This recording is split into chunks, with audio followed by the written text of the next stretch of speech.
بسم اللہ الرحمن الرحیم۔ السلام علیکہ یا صاحب العصر والزمان۔ نمبر 3، عہدہ اور دولت کی محبت۔ بہت سے حاسدوں کو عہدہ و دولت کی ہوس ہوتی ہے اور وہ اسے صرف اپنے لیے پسند کرتے ہیں، لہٰذا جب یہ چیزیں اپنے کسی رقیب کے پاس دیکھتے ہیں تو اسے حسد کرنے لگتے ہیں۔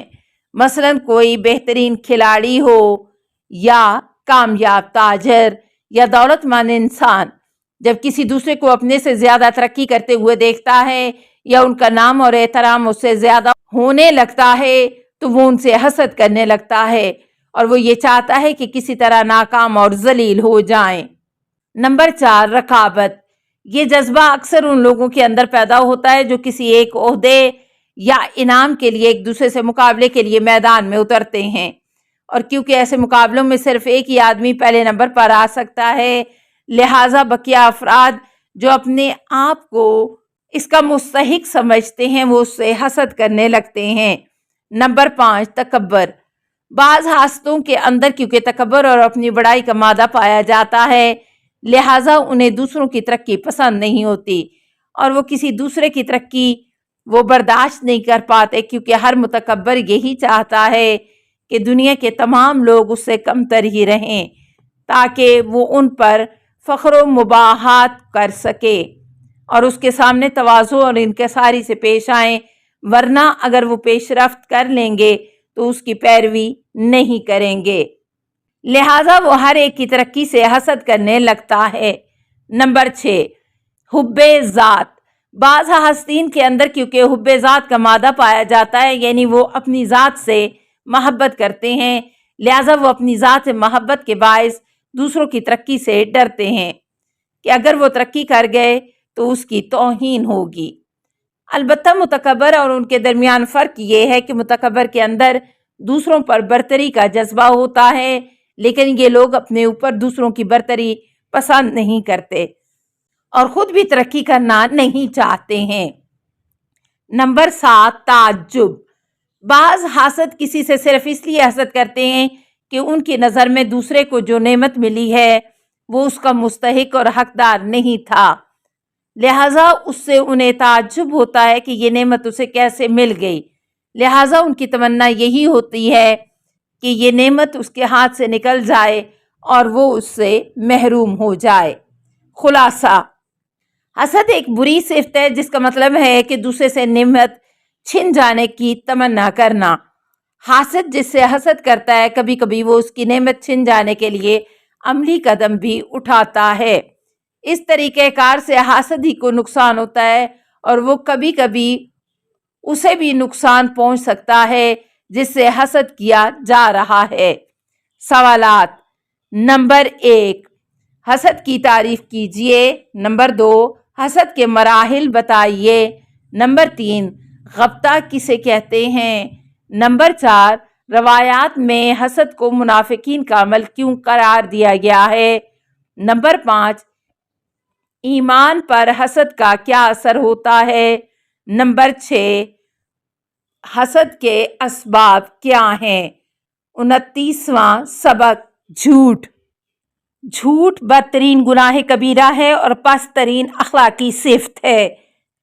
جھوٹ سے آپسی تعلقات تباہ و برباد ہو کر رہ جاتے ہیں۔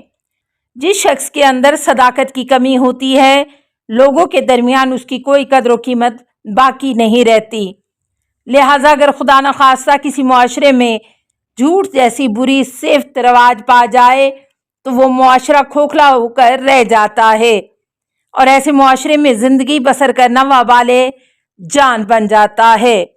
جھوٹ کے نقصانات کی طرف قرآن مجید اور روایات معصومین علیہ السلام میں خاص توجہ دلائی گئی ہے اور انسانی زندگی پر مختلف جہات سے اس کے منفی اور تباہ کن اثرات کی وضاحت کی گئی ہے، اور کیونکہ جھوٹ بولنے میں انسان کو کوئی زحمت نہیں ہوتی، لہٰذا بہت سارے لوگ اس راستے سے اپنے مقاصد حاصل کرنے کے لیے بڑے آسانی سے جھوٹ بول دیتے ہیں، اور یہ بات قابل غور ہے کہ اکثر لوگ عام طور سے کسی عمل چاہے وہ حلال ہو یا حرام کو انجام دینے کے لیے یہ دیکھتے ہیں کہ اس میں کس قدر زحمت درکار ہے یا اسے فائدہ کتنا ہوگا۔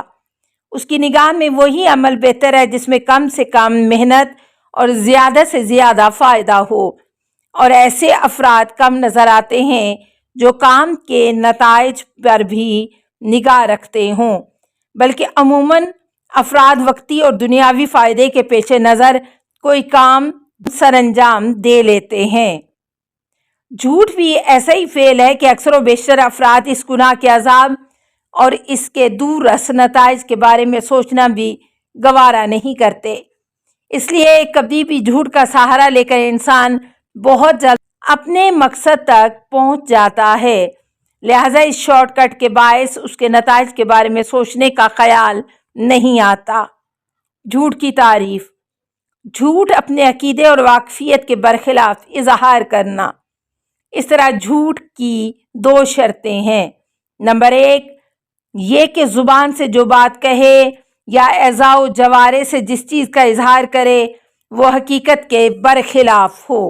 نمبر 2، دوسرے یہ کہ خلاف واقعہ کہنے والے کو اس کے غلط ہونے کا علم ہو، لہٰذا اگر کوئی شخص خلاف واقعہ بات بیان کرے لیکن اسے خود اس کے خلاف واقع ہونے کا علم نہ ہو اور وہ یہ سمجھے کہ جو کچھ کہہ رہا ہے وہ بالکل سچ ہے، تو ایسا شخص کاذب اور جھوٹا نہیں ہے۔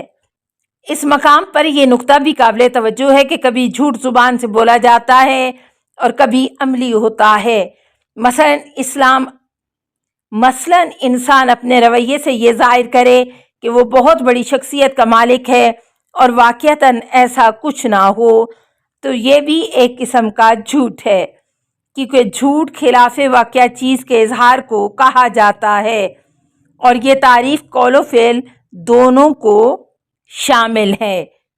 جھوٹ قرآن کریم کی روشنی میں: قرآن کریم میں جھوٹ اور جھوٹوں سے متعلق متعدد آیات کریمہ موجود ہیں اور مختلف جہات سے جھوٹ کے سلسلے میں گفتگو کی گئی ہے۔ ہم یہاں بعض آیات کا تذکرہ کر رہے ہیں۔ نمبر 1، فَاجْتَنِبُوا الرِّجْسَ مِنَ الْأَوْثَانِ وَاجْتَنِبُوا قَوْلَ الزُّورِ، لہٰذا تم ناپاک بتوں سے پرہیز کرتے رہو اور لغو اور محمل باتوں سے اجتناب کرتے رہو۔ نمبر 2، انما یفتری الکاذب الذین لا یؤمنون بآیات اللہ واولئک ھم الکاذبون، یقیناً غلط الزام لگانے والے صرف وہی افراد ہوتے ہیں جو اللہ کی آیتوں پر ایمان نہیں رکھتے، اور وہی جھوٹے بھی ہوتے ہیں۔ ان اللہ لا یہدی من ھو کاذب الکفار، اللہ کسی بھی جھوٹے اور ناشکری کرنے والے کو ہدایت نہیں دیتا۔ نمبر 4، ان اللہ لا یہدی من ھو مسرف الکذاب، بے شک اللہ کسی زیادتی کرنے والے اور جھوٹے کی رہنمائی نہیں کرتا۔ نمبر 6، انا لعنت اللہ علیہ ان کان من الکاذبین، کہ اگر وہ جھوٹے ہیں تو ان پر خدا کی لعنت ہے۔ ان آیات کریمہ سے بخوبی معلوم ہوتا ہے کہ خداوند عالم نے جھوٹ کو بتوں کی عبادت کے برابر قرار دیا ہے، یا جھوٹ کے بعد ایمان دل سے ختم ہو جاتا ہے اور جھوٹا انسان توفیق ہدایت کے لائق نہیں رہ جاتا، اس کی رہنمائی کے امکانات بہت کم رہ جاتے ہیں۔ ظاہر ہے کہ جس کی ہدایت کے امکانات معدوم ہو جائیں ایسا شخص گمراہی میں مبتلا ہو جائے گا اور اس کی عاقبت بخیر نہیں ہو سکتی۔ السلام علیکہ یا صاحب العصر والزمان، الامان الامان الامان من فتن الزمان، السلام علیکہ یا خلیفۃ الرحمن، السلام علیکہ یا امام الانس والجان، السلام علیکہ یا مظہر الایمان، السلام علیکہ یا شریک القرآن، السلام علیکہ یا قاطع البرہان، السلام علیکہ یا امام زماننا، ھذا اجل اللہ فرجک وسہل اللہ مخرجک وظہور کا، السلام علیکہ ورحمۃ اللہ۔ اللہم صلی علی محمد و آل محمد۔